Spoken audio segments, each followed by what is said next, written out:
que era o amigo Douglas na escola?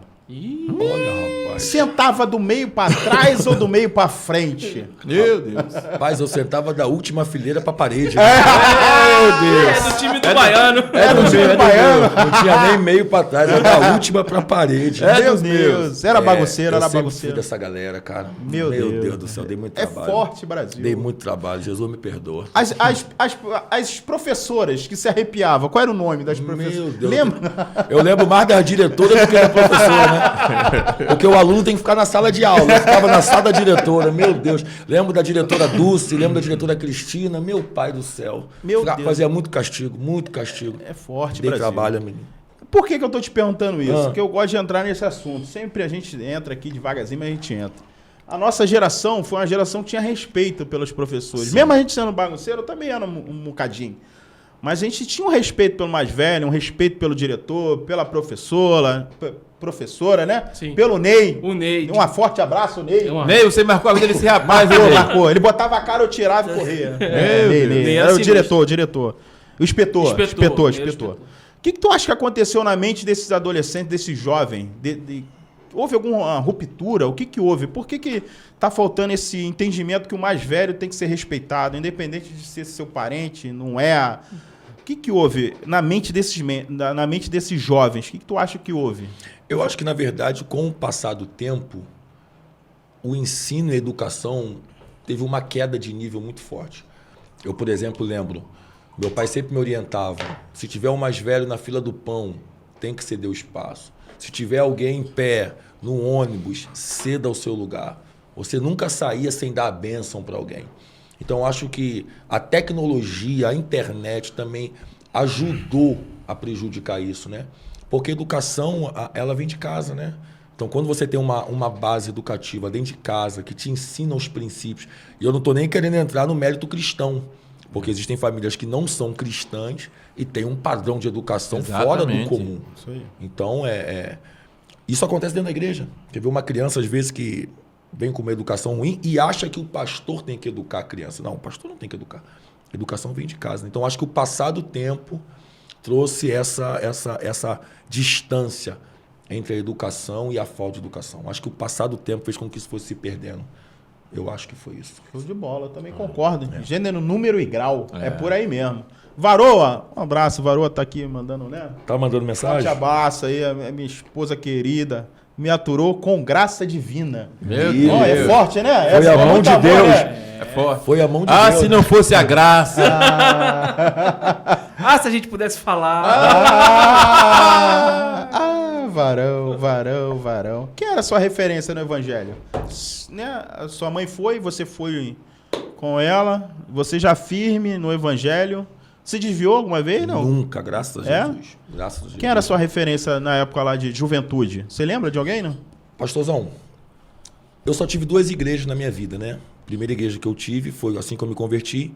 Eu fui da Assembleia de Deus Ebenezer, dentro da comunidade do Muquiço, em Guadalupe, foi onde eu nasci. E eu era pastoreado pela pastora Maria, né? E depois, por questão de logística, mudança, né? Eu tive que me mudar e fui para a igreja que eu sou hoje, que é a Deviga. Então, eu estou 10 anos na Deviga e fiquei 10 anos com a pastora Maria. A pastora Maria, ela no início do meu ministério, né, da minha conversão, era uma pessoa muito simples e uma pessoa simples e muito cheia de Deus.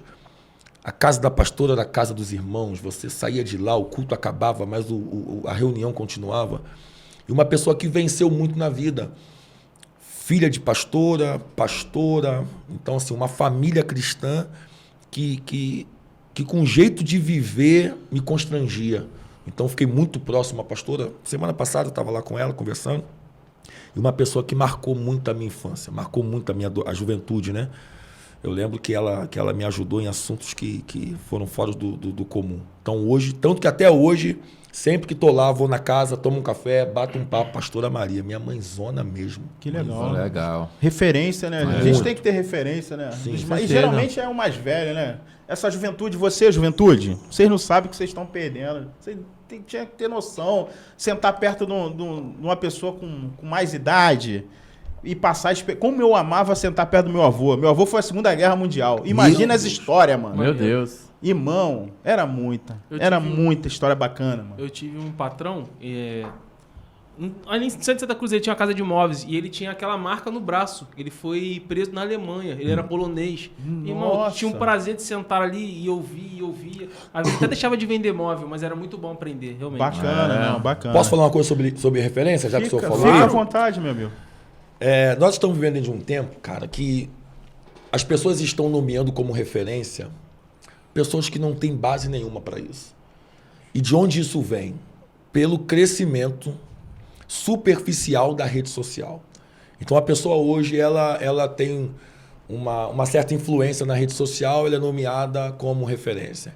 A pessoa participou de determinado congresso, ela é nomeada uma referência. Mas a pergunta que não quer calar é: essa pessoa foi bem sucedida na rede social e como é a casa dela, como é a vida dela? Onde ela congrega, onde ela ceia, quem ela serve. Então nós precisamos alertar essa galera que vem crescendo agora nessa demanda de rede social a entender que referência não pode ser alguém que eu só vejo pelo telefone ou pelo computador. Tem que ser alguém que eu acompanho de perto.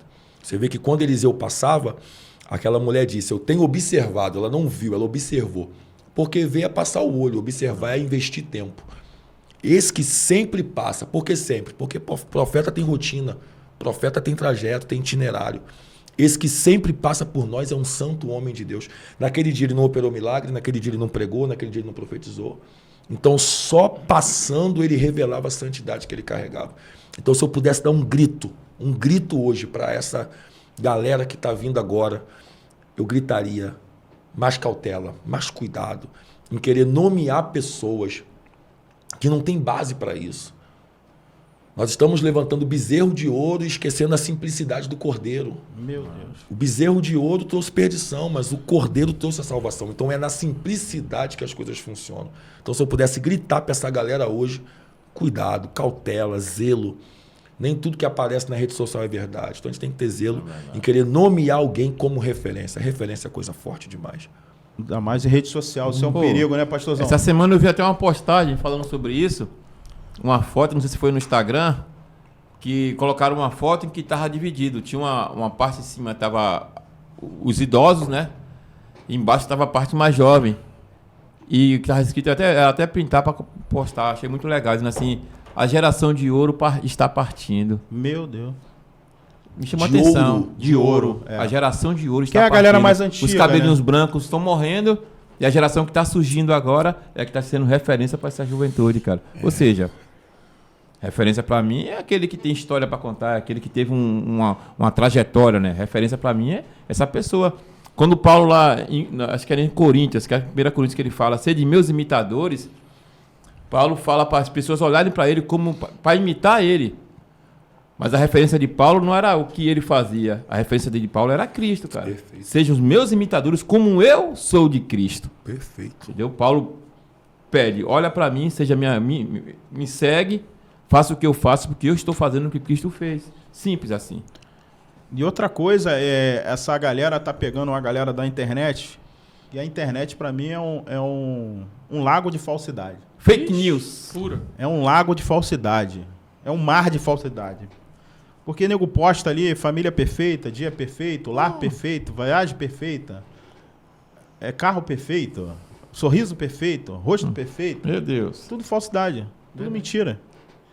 uma Você tem que ter contato com o seu pastor. Ver as qualidades, ver os defeitos, Tem muitos. né? E se aperfeiçoar na imperfeição dele. É isso aí.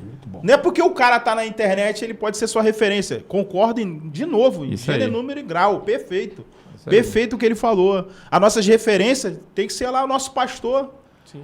Que tu faz na casa do cara, a qualquer hora. Posso tomar um café? Posso conversar? Lá em casa não. Não é passar. Ele não deixa. E referências também erram, né? Referências Com certeza. erram. Pastor não é super-homem. Nunca foi. Né? Nunca A gente foi. tem que ver isso aí. Mas né? pastor é anjo, não?